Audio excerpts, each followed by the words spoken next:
Hello, everybody. I'm very honored to be here today. I'm going to talk a little bit about my company and what it does, what we've been up to, and anyway. So here we go. There we go. FSB is a corporate communications company with 34 years of experience in developing the operations and projects for clients of different sizes and sectors in Brazil as well as abroad. Its continual growth has made it the 22nd largest communication company worldwide, ranked by the Holmes Report. And we have expertise recognized by awards in the sector like the Cannes Silver Lion in 2011 for public relations.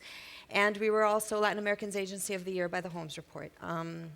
Today, FSB has about 600 collaborators, and who are multidisciplinary, from journalists to public relations, marketers, advertising professionals. We also have psychologists, publicists, designers, lawyers, historians, political scientists, and we have about 200 and a little bit clients in many sectors.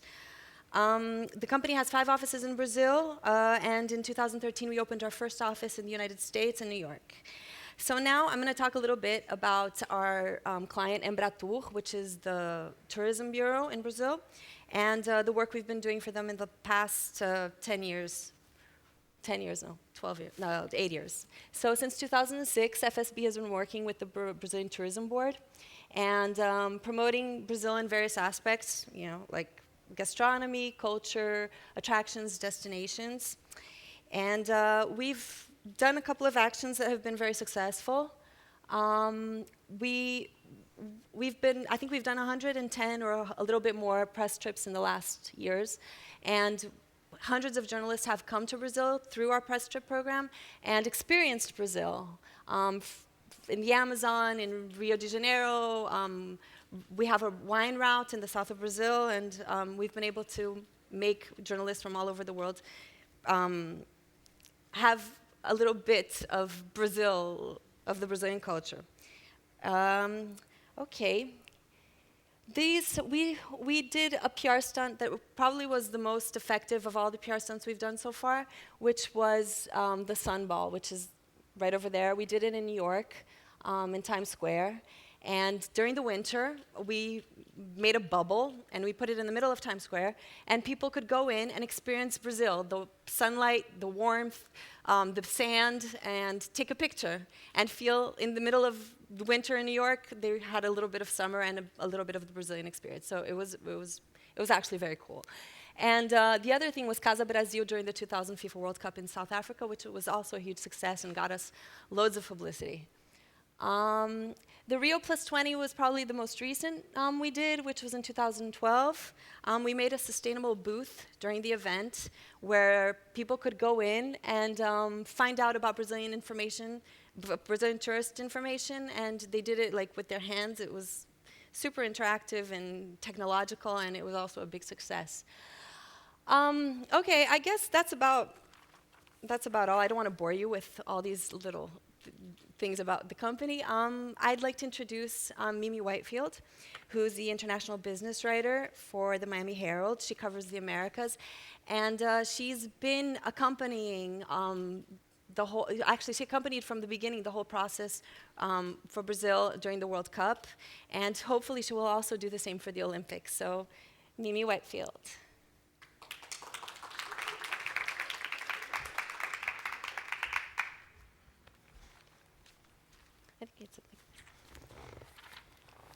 So, Mimi was kind enough to agree to come talk to us a little bit about tourism and a little bit of how we have been challenged in the last couple of years of making tourism more available in Brazil, because I think Brazil is a huge country, and we have everything you can imagine. We have beautiful beaches, we have the Amazon, we have, now we had the World Cup, and we never had huge amounts of tourism. And with the World Cup, we had a rise of about 132% in tourism, with almost 700,000 tourists just during the month of the World Cup.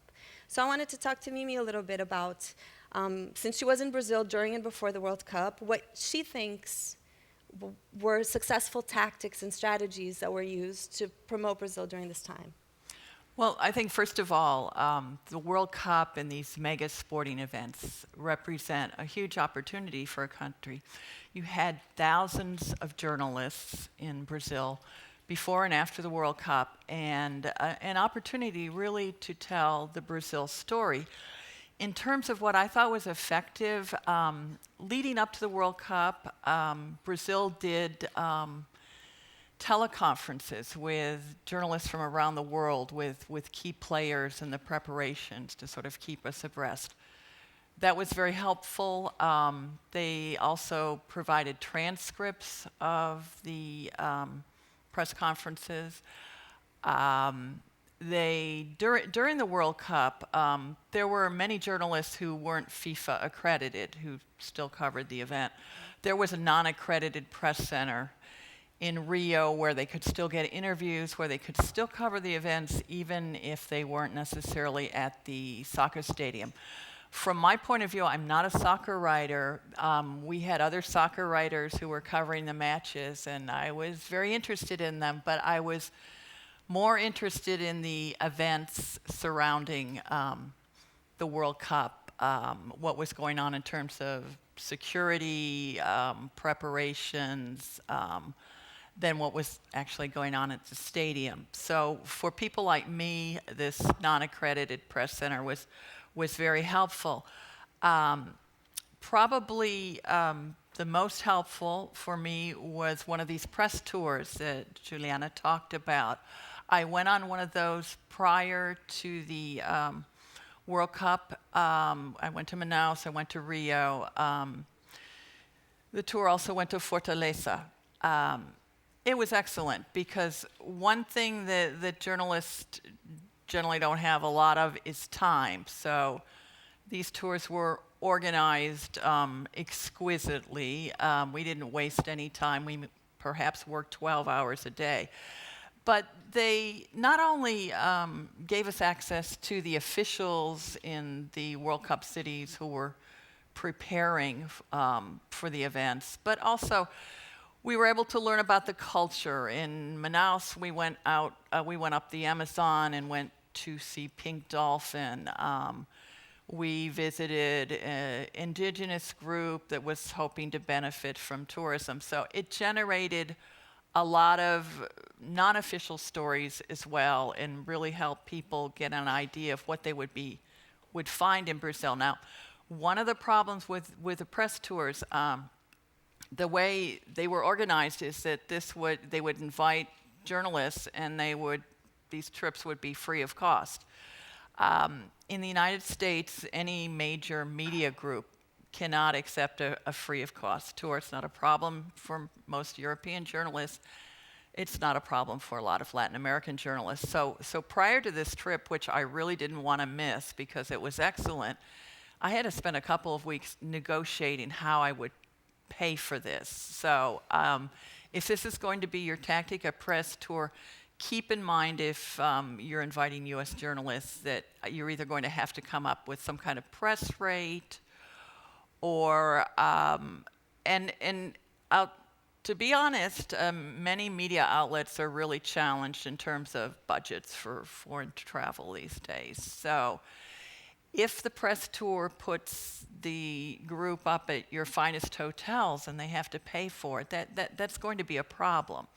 So you might consider, visiting the best hotels for lunch and letting the journalists stay at something that is more affordable. But again, a press rate and trying to find an economical airfare to the country would be essential, because these are very important ways to get across your message.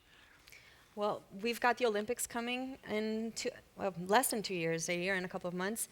And I'd like you to talk about what you think would be good strategies that maybe we could continue using that were successful during the World Cup and that could be used again in the Rio Olympics, and maybe things that didn't work out and that what shouldn't be done again.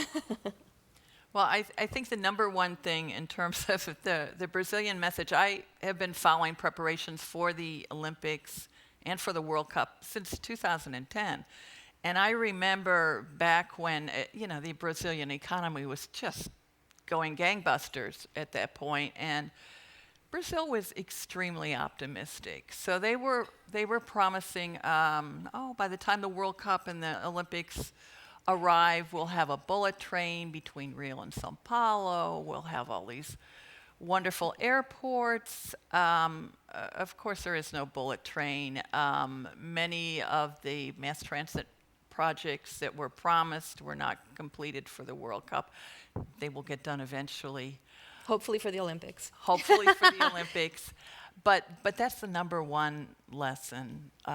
Do not overpromise, because Brazil got a lot of negative publicity that they probably could have done without, because there were very high expectations about what they were going to deliver. And they also got a lot of criticism from their own people, because they remembered, you promised all these things, and these are very costly events, and how are they benefiting the Brazilian people?